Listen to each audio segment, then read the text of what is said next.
황순원 1915년에 평남 대동에서 태어났으며 일본 와세다 대학 문학부를 졸업했습니다.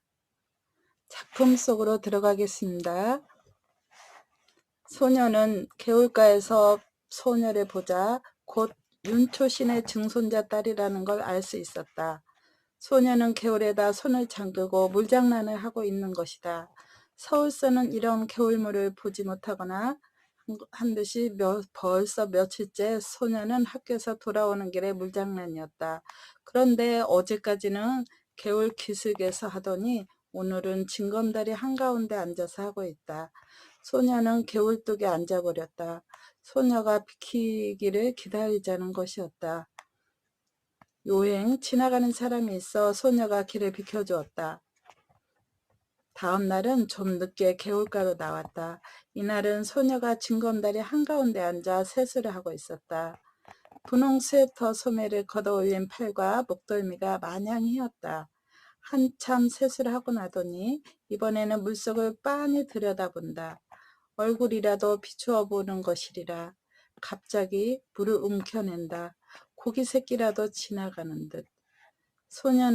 소년이 개울뚝에 앉아있는 걸 아는지 모르는지 그냥 날쌔게 물만 움켜낸다. 그러나 번번이 허탕이다. 그래도 재미있는 양 자꾸 물을 움킨다.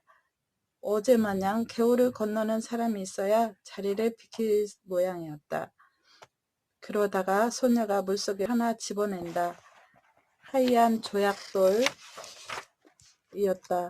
그리고는 훌쩍 일어나 팔짝팔짝 징검다리를 뛰어 건너간다. 다 건너가더니만 획 이리로 돌아서며 이 바보! 조약돌이 날아왔다. 소녀는 저도 모르게 벌떡 일어섰다. 단발머리를 나풀거리며 소녀가 막 달린다. 갈밭 사이길로 들어섰다. 뒤에는 청량한 가을 햇빛 아래 빛나는 갈꽃뿐. 이제 저쪽 갈밭머리로 소녀는 나타나리라. 꽤 오랜 시간이 지났다고 생각했다. 그런데도 소녀는 나타나지 않는다. 발돋움도 했다. 그리고도 상당한 시간이 지났다고 생각됐다. 저쪽 갈밭머리에 갈꽃이 한 움큼 움직였다. 소녀가 갈꽃을 안고 있었다. 그리고 이제는 천천한 걸음이었다. 유난히 맑은 가을 햇살이 소녀의 갈꽃머리에서 반짝거렸다. 소녀 아닌 갈꽃이 들길을 걸어가는 것만 같았다. 소녀는 이 갈꽃이 아주 배지 않게 되기까지 그대로 서 있었다. 문득 소녀가 던진 조약돌을 내려다보았다. 물기가 거쳐 있었다. 소녀는 조약돌을 집어 주머니에 넣었다. 다음 날부터 좀 늦게 개울가로 나왔다. 소녀의 그림자가 배지 않았다. 다행이었다. 그러나 이상한 일이었다. 소녀의 그림자가 배지 않는 날이 계속될수록 소년의 가슴 한구석에는 어딘가 허전함이 자리 잡는 것이었다. 주머니 속 조약돌을 주무르는 버릇이 생겼다. 그러한 어떤 날 소녀는 전에 소녀가 앉아 물장난을 하던 징검다리 한가운데 앉아보았다. 물속에 손을 잠갔다. 세수를 하였다. 물속을 들여다보았다. 검게 탄 얼굴이 그대로 비치었다. 싫었다. 소녀는 그 두 손으로 물속에 얼굴을 움키웠다. 몇 번이고 움키웠다. 그러다가 깜짝 놀라 일어서고 말았다. 소녀가 이리 건너오고 있지 않은가. 숨어서 내 하는 꼴을 엿보고 있었구나. 소녀는 달리기 시작했다. 디딤돌을 헛짚었다. 한 발이 물속에 빠졌다. 더 달렸다. 몸을 가릴 데가 있어줬으면 좋겠다. 이쪽 길에는 갈밭도 없다. 모래밭이다. 전에 없이 몸일 꽃내가 짜릿하니 코를 찌른다고 생각됐다. 미간이 아찔했다. 찝찝한 액체가 입술에 흘러들었다. 코피였다. 소녀는 한 손으로 코피를 훔쳐가면서 그냥 달렸다. 어디선가 바보 하는 소리가 자꾸만 뒤따라오는 것 같았다. 토요일이었다. 개울가에 이르니 며칠째 보이지 않던 소녀가 건너편가에 앉아 물장난을 하고 있었다. 모르는 척 징검다리를 건너기 시작했다. 얼마 전에 소녀 앞에서 한 번 실수를 했을 뿐 여태 큰 길 가듯이 건너편 징검다리를 오늘은 조심스럽게 건넌다. 이에 못 들은 척했다. 뚝 위로 올라섰다. 예! 이게 무슨 조개지? 자기도 모르게 돌아섰다. 소녀의 맑고 검은 눈과 마주쳤다. 얼른 소녀의 손바닥으로 눈을 떨구었다. 비단조개. 이름도 참 곱다. 갈림길에 왔다. 여기서 소녀는 아래편으로 한 10마정쯤, 소녀는 육편으로 한 10리 가까이 길을 가야 한다. 소녀가 걸음을 멈추며 너 저 산 너머에 가본 일이 있냐? 별끝을 가리켰다. 없다. 우리 가보지 않으렴? 시골 오니까 혼자서 심심해 못 견디겠다. 저래봬도 멀다. 멀면 얼마나 멀겠게? 서울에 있을 땐 사뭇 먼 데까지 소풍도 갔었다. 소녀의 눈이 금세 바보 할 것만 같았다. 논살길로 들어섰다.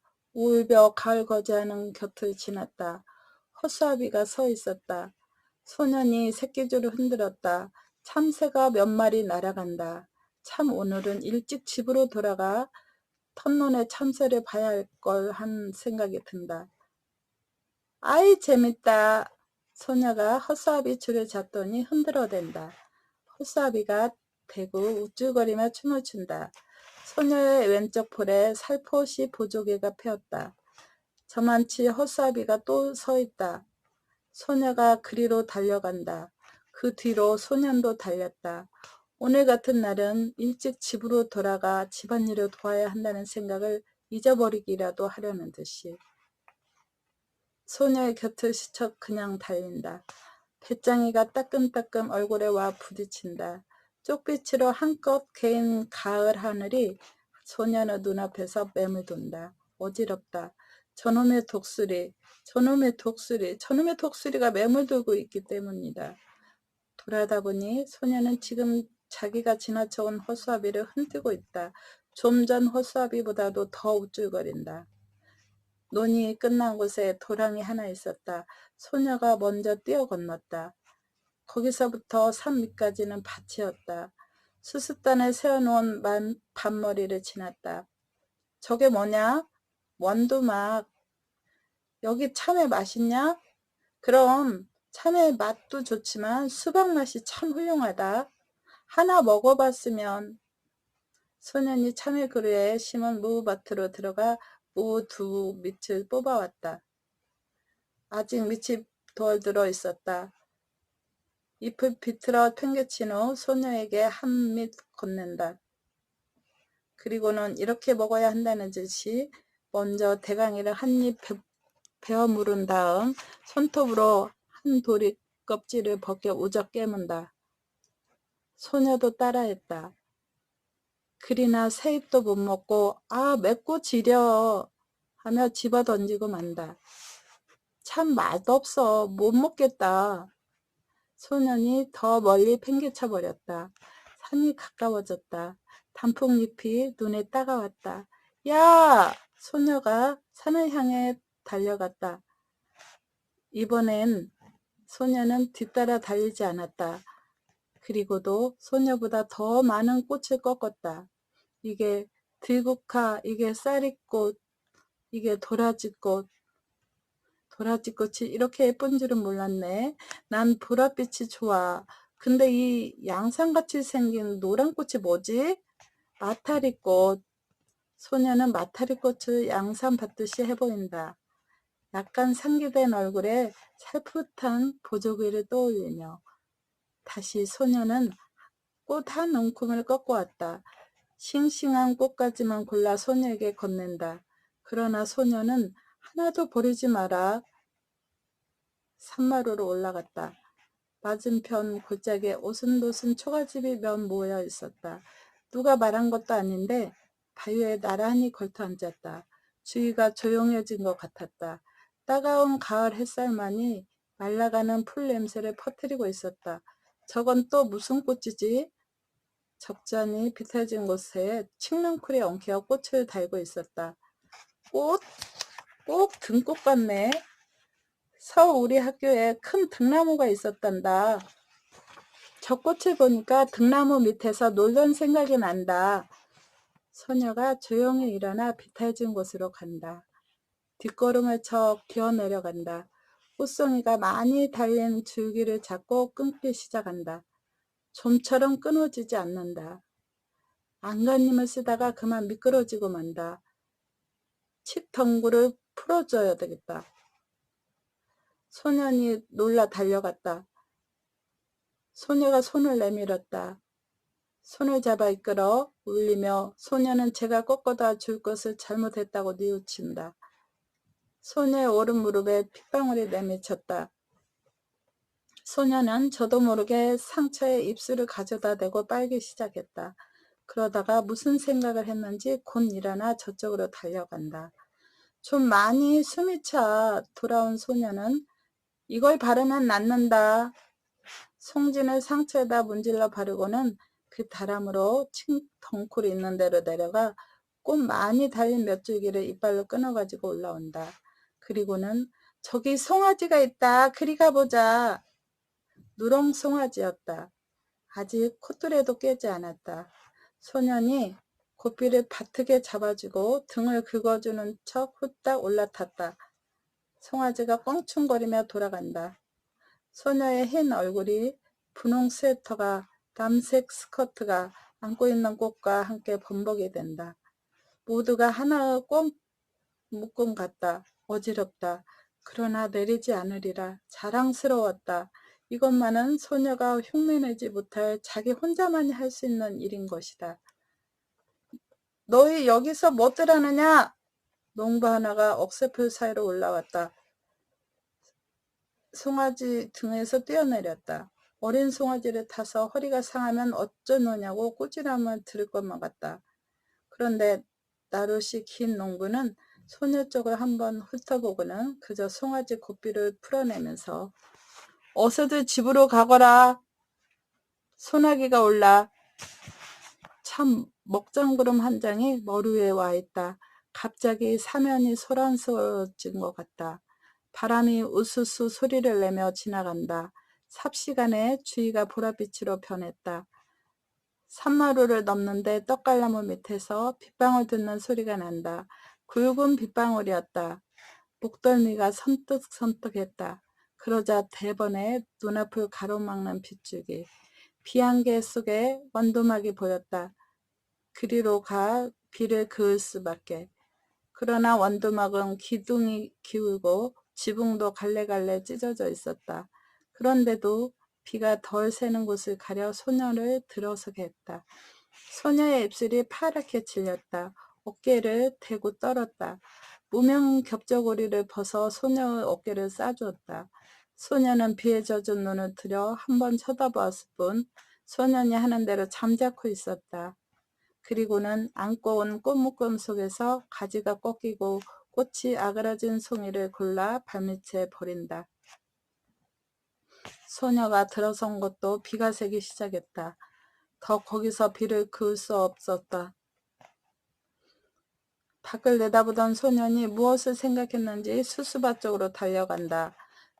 세워놓은 수수단 속을 뒤집어 보더니 옆에 수수단을 날라다 더 세운다.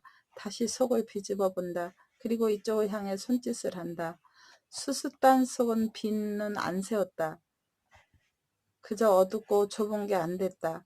앞에 나앉은 소녀는 그냥 비를 맞아야만 했다. 그런 소녀의 어깨에서 김이 올랐다. 소녀가 속삭이듯이 이리 들어와 앉으라고 했다.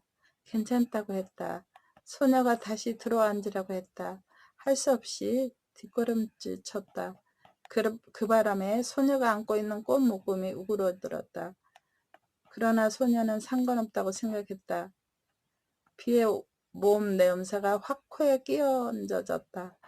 그러나 고개를 들리지 않았다. 도리어 소년의 몸 기운으로 해서 떨리던 몸이 저기 누그러지는 느낌이었다. 솟아나던 수수잎 소리가 뚝 그쳤다. 밖이 멀게졌다. 스스단 속을 벗어나왔다. 멀지 않는 앞쪽에 햇빛이 눈부시게 내리붓고 있었다. 도랑 있는 곳까지 와보니 엄청나게 물이 불어 있었다. 빛마저 제법 붉은 흙탕물이었다. 뛰어 건널 수가 없었다. 소년이 등을 돌려댔다. 소녀가 순순히 엎이었다. 걷어올린 소년의 잠방이까지 물이 올라왔다. 소년은 어머나 소리를 지르며 소년의 목을 끌어안았다. 개울가에 다다르기 전에 가을 하늘은 언제 그랬는가 싶게 구름 한 점 없이 쪽빛으로 개어 있었다. 그리고는 소녀의 모양이 배지 않았다. 매일같이 개울가로 달려와 봐도 배지 않았다. 학교에서 쉬는 시간에 운동장을 살피기로 했다. 남몰래 5학년 여자반을 엿보기도 했다. 그러나 배지 않았다. 그날도 소녀는 주머니 속 흰 조약돌만 만지작거리며 개울가로 나왔다. 그랬더니 이쪽 개울뚝에 소녀가 앉아있는 게 아닌가? 소녀는 가슴부터 두근거렸다. 그동안 알았다. 어쩐지 소녀의 얼굴이 해숙해져 있었다. 그날 소나기 맞은 탓 아니냐? 소녀가 가만히 고개를 끄덕였다. 이제 다 나았냐? 아직도. 그럼 누워있어야지. 하도 갑갑해도 나왔다. 참 그날 재밌었다. 근데 그날 어디서 이런 물이 들었는지 잘 지지 않는다. 소녀가 분홍 스웨터 앞치마를 내려다본다. 거기에 검붉은 진흙물 같은 게 들어있었다. 소녀가 가만히 보조개를 떠올리며 그래, 이게 무슨 물 같니? 소녀는 스웨터 앞자락만 바라보고 있었다. 내 생각해냈다. 그날 도랑을 건너면서 내가 엎인 일이 있지? 그때 내 등에서 옮은 물이다. 소녀는 얼굴이 확 달아오름을 느꼈다. 갈림길에서 소녀는 저 오늘 아침에 우리 집에서 대추를 땄다. 추석에 제사 지내려고. 대추 한 줌을 내어준다. 소녀는 주춤한다. 맛봐라. 우리 고조 할아버지가 살았는데 그때 심어서 아주 달다. 소녀는 두 손으로 오그려 내밀며 참 알도 굵다. 그리고 저 우리 이번에 추석 지내선 집을 내주게 됐다. 소녀는 소년회가 이서야에 오기 전에 벌써 어른들의 이야기를 들어서 윤초씨 손자가 서울서 사업에 실패해가지고 고향에 돌아오지 않을 수 없게 됐다는 걸 알고 있었다. 그것이 이번에는 고향집마저 남의 손에 넘기게 된 모양이었다. 왜 그런지 난 이사 가는 게 싫어졌다. 어른들이 하는 일이니 어쩔 수 없지만. 전에 없이 소녀의 까만 눈에 쓸쓸한 빛이 떠돌았다. 소녀와 헤어져 돌아오는 길에 소녀는 혼자 속으로 소녀가 이사를 간다는 말을 수없이 되뇌어 보았다. 무어 그리 안타까울 것도 없었다. 그렇지만 소녀는 지금 자기가 씻고 있는 대추 아래 단맛을 모르고 있었다. 이날 밤 소녀는 몰래 덕세 할아버지네 호두밭으로 갔다. 낮에 봐두었던 나무에 올라갔다. 그리고 봐두었던 가지를 향해 작대기를 내리쳤다. 호두송이 떨어지는 소리가 별나게 크게 들렸다. 가슴이 선뜻했다. 그러나 다음 순간 굵은 호두야 많이 떨어져라 많이 떨어져라 저도 모르는 힘에 이끌려 마구 작대기를 내리치는 것이었다. 돌아오는 길에는 연이틀 다리 치우는 그늘만 골라 짚었다. 그늘의 고마움을 처음 느꼈다. 불룩한 주머니를 어루만졌다. 호두송이를 맨손으로 댔다가는 몸이 오르기 쉽다는 말 같은 건 아무렇지도 않았다. 그저 근동에서 제의가 난 이 덕세 할아버지네 호두를 어서 소녀에게 맛보여야 한다는 생각만이 앞섰다. 그러나 아차하는 생각이 들었다. 소녀더러 병이 좀 낫고들랑 이사가기 전에 한번 개울가로 나와달라는 말을 못해둔 것이었다. 바보 같은 것, 바보 같은 것. 추석 전날 소년이 학교에서 돌아온 지가 나들이 옷을 갈아입고 닭 한 마리를 안고 있었다. 어디 가시냐고 물었다. 그 말에는 대꾸도 없이 아버지는 안고 있는 닭의 물개를 겨누며 보면서 이만하면 될까? 어머니가 망태기를 내주며 벌써 뭐 여칠 때 갈갈하고 알날 자리를 보는데요. 크진 않아도 살은 쪘을 거예요. 소녀는 이번에는 어머니한테 아버지가 어디 가시느냐고 물어보았다. 저 사냥골 윤초시 댁에 가신다. 내일이 추석날이라 제상이라도 놓으시라고. 그럼 큰 놈으로 하나 가져가지. 저 얼룩 수탉으로. 이 말에 아버지는 허허 웃고 나서 임마 그래도 이게 실속이 있다. 소녀는 공연히 열적어 책보를 잡아던지고는 외양간으로 가 소 잔등을 한번 철썩 갈겼다. 새팔이라도 잡는 척. 개울물은 날로 염으로 갔다. 소녀는 갈림길에서 아래쪽으로 가보았다. 갈반머리에서 바라보는 서남골 마을은 쪽빛 하늘 아래 한결 가까워 보였다. 어른들의 말이 내일 소년애가 양평읍으로 이사간다는 것이었다. 거기 가서는 조그마한 가게방을 보게 되리라는 것이었다. 소녀는 저도 모르게 주머니 속 호두알을 만지작거리며 한 손으로는 수없이 갈꽃을 휘어 꺾고 있었다. 그날 밤 소녀는 자리에 누워서도 같은 생각뿐이었다.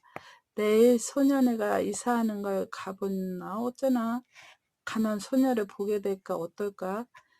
그러다가 까무룩 잠이 들었는가 했는데 허참 세상에도 말 같던 아버지가 언제 돌아왔는지 윤초씨 댁도 말이 아니요.